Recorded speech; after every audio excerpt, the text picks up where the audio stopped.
अच्छा जी, बिस्मिल्लाहिर्रहमानिर्रहीम। Topic number आपके पास 2.6 है, कंप्यूटेशनल थिंकिंग एंड एल्गोरिथम। ना चैप्टर का नाम भी यही है और टॉपिक का नाम भी यही है। इसका मतलब ये नहायत ही इंपॉर्टेंट टॉपिक है, शॉर्ट आएगा ही आएगा। इस टॉपिक से आता है, हमेशा आता है।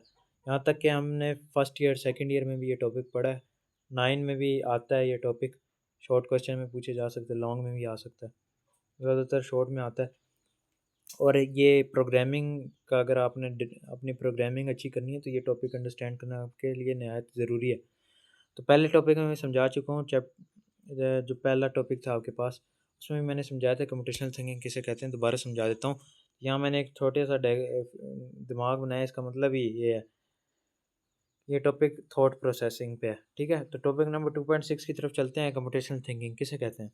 तो कंप्यूटेशनल थिंकिंग दो वर्ड से मिलकर बना है, कंप्यूटर और थिंकिंग। यानी कंप्यूटर की तरह सोचना, एक प्रॉब्लम को सॉल्व करने के लिए कंप्यूटर जिस तरह सोचता है उस तरह एक प्रॉब्लम को सोचना और उसको सॉल्व करना, इसका नाम है कंप्यूटेशनल थिंकिंग। असल में तो कंप्यूटर सोचता नहीं है, हम खुद ही उसे इंस्ट्रक्शन देते हैं और उसी के तहत वो क्या करता है, काम करता है। लेकिन अब कंप्यूटेशनल थिंकिंग किसे कहते हैं? कंप्यूटेशनल थिंकिंग बेसिकली आपके पास एक ऐसा थिंकिंग प्रोसेस, ह्यूमंस के लिए मैं कह रहा हूँ। इन जो प्रोग्रामर्स होते हैं वो कंप्यूटेशनल थिंकिंग से क्या मुराद होता है उनके लिए? तो कंप्यूटेशनल थिंकिंग कहते हैं एक ऐसा थिंकिंग प्रोसेस, एक ऐसा थॉट प्रोसेस जो कि किस चीज़ को डिफ़ाइन करता है? वो इस चीज़ को डिफ़ाइन करता है, एक आपने पार्टिकुलर प्रॉब्लम को किस तरीके से सॉल्व करना है, इसको हम कहते हैं कंप्यूटेशनल थिंकिंग। ठीक है? तो यानी एक ऐसी कंप्यूटर रिलेटेड प्रॉब्लम को किस तरह एक स्टेप बाय स्टेप किस तरह सॉल्व किया जाएगा, इसे आप कंप्यूटेशनल थिंकिंग कहते हैं। तो इसमें क्या होता है, कंप्यूटेशनल थिंकिंग में आप एक बड़ी प्रॉब्लम को छोटे बड़ी प्रॉब्लम को आप करते हैं छोटी प्रॉब्लम में डिवाइड करते हैं और हर एक छोटी प्रॉब्लम को फिर से आप सॉल्व करते हैं और आप उसमें से पैटर्न्स निकालते हैं। पैटर्न्स कहते हैं सिमिलैरिटीज़ को, पहले बता चुका हूँ। फिर आप क्या करते हैं, सिमिलैरिटीज़ देखते हैं और उसके बाद आप क्या करते हैं, एंड पे एल्गोरिथम डिज़ाइन करते हैं। एल्गोरिथम डिज़ाइन करते हैं, एल्गोरिथम कहते हैं स्टेप बाय स्टेप मेथड को, किसी भी प्रॉब्लम को सॉल्व करने का जो स्टेप बाय स्टेप तरीकाकार होता है इसे एल्गोरिथम कहते हैं। फिर इसको आप क्या करते हैं, कन्वर्ट करते हैं प्रोग्रामिंग लैंग्वेज में, कोड में कन्वर्ट करते हैं। किसी भी प्रोग्रामिंग लैंग्वेज के ज़रिए आप लिखते हैं और आपके पास फिर क्या आ जाती है, आउटपुट आ जाती है। ठीक है, तो ये तमाम प्रोसेस किस में आता है, कंप्यूटेशनल थिंकिंग में। तो computational thinking refers to the problem solving process. ये एक ऐसा प्रॉब्लम सॉल्विंग प्रोसेस है जिसमें आप ब्रेक डाउन करते हैं एक बड़ी प्रॉब्लम, यानी एक कॉम्प्लेक्स प्रॉब्लम को स्मॉलर मैनेजेबल पार्ट्स में। फिर आप क्या करते हैं, आइडेंटिफाई करते हैं पैटर्न्स को और क्या करते हैं, डिज़ाइन करते हैं आप एल्गोरिथम्स को। यहाँ एक बात लिखी है, computational thinking describe thought process of computing problem.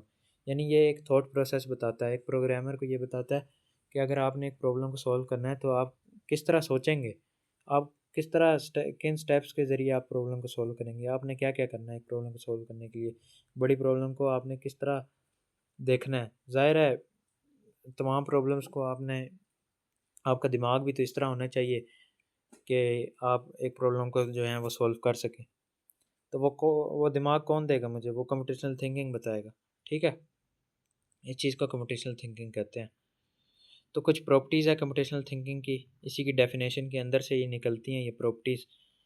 तो here are the 4 properties of computational thinking. अगर आप चाहते हैं, एक ऐसे प्रोग्रामर बनना चाहते हैं जो लॉजिकल हो, जो बड़ी प्रॉब्लम को बड़ी आसानी तरीके से एफिशिएंट वे में जो है वो सॉल्व कर सके, तो आपको ये प्रॉपर्टीज़ पता होनी चाहिए। ठीक है? अगर आपका कंप्यूटेशनल थिंकिंग चाहते हैं कि आपको पता हो, कंप्यूटेशनल थिंकिंग का पता हो, एक प्रॉब्लम को आप इस वे में सॉल्व करें, ठीक है? तो आपको इन प्रॉपर्टीज़ का पता होना चाहिए। पहली प्रॉपर्टी है डिकम्पोज़िशन। डिकम्पोज़िशन कहते हैं एक बड़ी प्रॉब्लम को छोटे हिस्सों में डिवाइड करना। छोटे हिस्सों में डिवाइड करना यानी सब प्रॉब्लम्स में, एक बड़ी प्रॉब्लम को सब प्रॉब्लम्स में डिवाइड करना और हर एक फिर सब प्रॉब्लम को क्या करना, सॉल्व करना। इसे कहते हैं डिकम्पोज़िशन। ठीक है?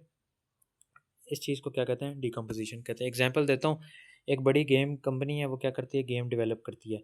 तो ये एक बड़ा प्रोजेक्ट है, वो क्या करेगी, इसको डिवाइड करेगी छोटे जो है ना प्रोजेक्ट्स में डिवाइड करेगी, यानी इसे मॉड्यूल्स में बनाएगी। तो यानी कि क्या होगा, हर एक प्रोग्रामर को असाइन होगा डिफरेंट टास्क। एक मैकेनिक संभालेगा, दूसरा ग्राफिक्स, तीसरा साउंड। तो हर एक प्रोग्रामर को प्रोजेक्ट क्या मिल गया, प्रोजेक्ट मिल गया। ठीक है? तो एक बड़ा प्रोजेक्ट था, उसे छोटे प्रोजेक्ट में हमने क्या कर दिया, डिवाइड कर दिया। हर एक बंदा अपने प्रोजेक्ट पे काम करेगा, अपनी प्रॉब्लम पे काम करेगा, छोटी छोटी प्रॉब्लम। फिर एंड पे क्या होगा, एक गेम बन जाएगी, तैयार हो जाएगी एक गेम। तो ये क्या है, डिकम्पोजिशन है। Decomposition refer to breaking down a complex problem into smaller and manageable parts, यानी इजीली फिर वो क्या हो जाएगी, मैनेज हो जाएगी और इसे आसानी से फिर क्या किया जाएगा, सॉल्व किया जाएगा। इसे हम कहते हैं डिकम्पोजिशन। नेक्स्ट है आपके पास एब्स्ट्रैक्शन। एब्स्ट्रैक्शन हम कहते हैं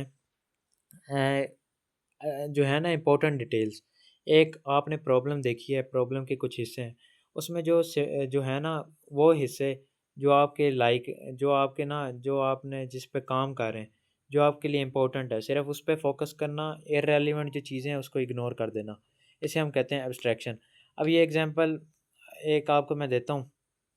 फॉर एग्जांपल आप जा रहे हैं, जो है ना, आप एक जगह, आप ना स्कूल से जाते हैं, अपने घर जाते हैं, ठीक है, आप स्कूल से अपने घर जा रहे हैं, आप रोड पे चलते हुए जा रहे हैं। अब आपकी प्रॉब्लम क्या है, आपका टास्क क्या है, अपने घर पहुंचना है आपने। तो आप रास्ते में डिफरेंट बिल्डिंग्स देखते हैं और डिफरेंट जो है ना गाड़ियां देखते हैं, जा रही हैं आ रही हैं जा रही हैं। आप उस चीज़ पे तो फोकस नहीं करते ना। ये तो नहीं आपने कोई चीज़ देखी आप उधर ही रुक गए बस। यार मेरा जो मकसद था वो क्या था, मेरा मकसद था अपने घर तक पहुंचना है मैंने। तो आप जब घर पहुंचते हैं आप ये चीज़ें तो नहीं याद रखते ना, या रास्ते में क्या हुआ, इतनी रोडें मैंने देखी। तो ये चीज़ें वैसे भी भूल जाती हैं कि यार मकान कैसे थे।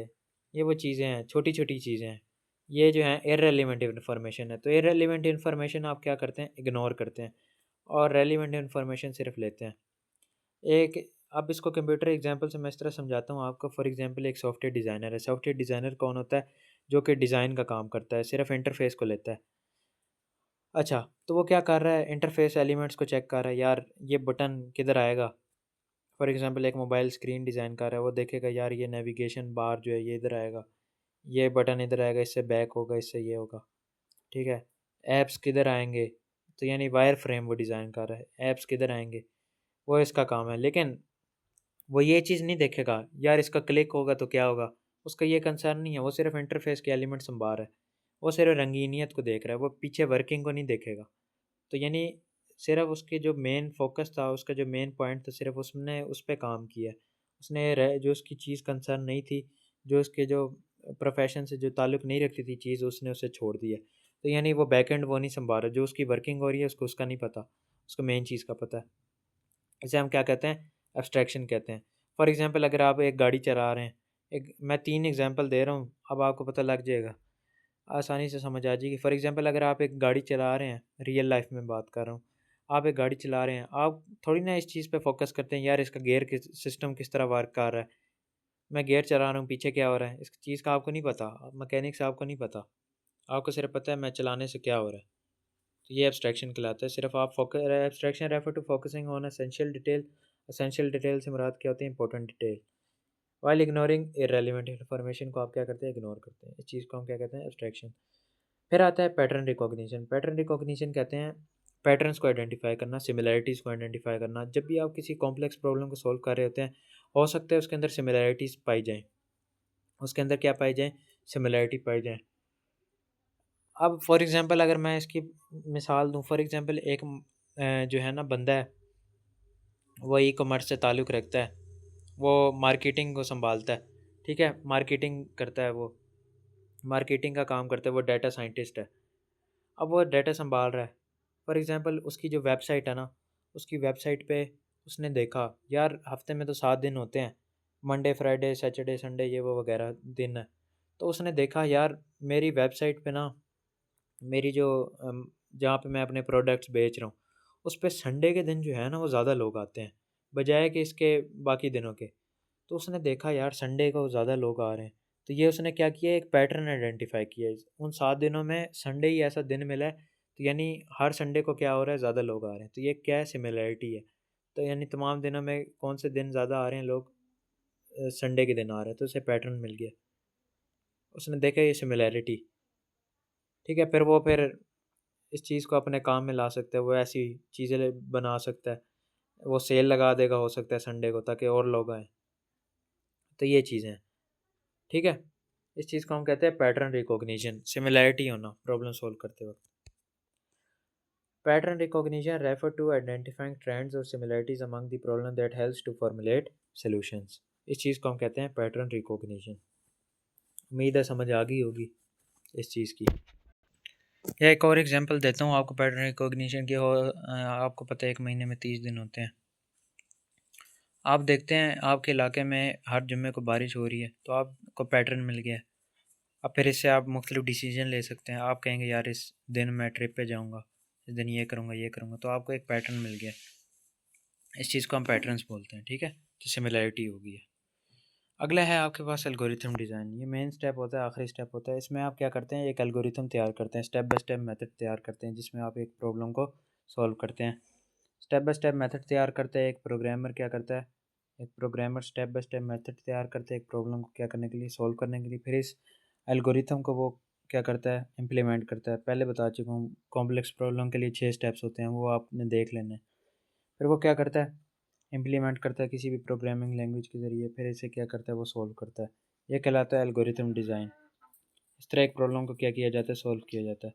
अब एक बुक की एग्जांपल है, उसको देख लेते हैं।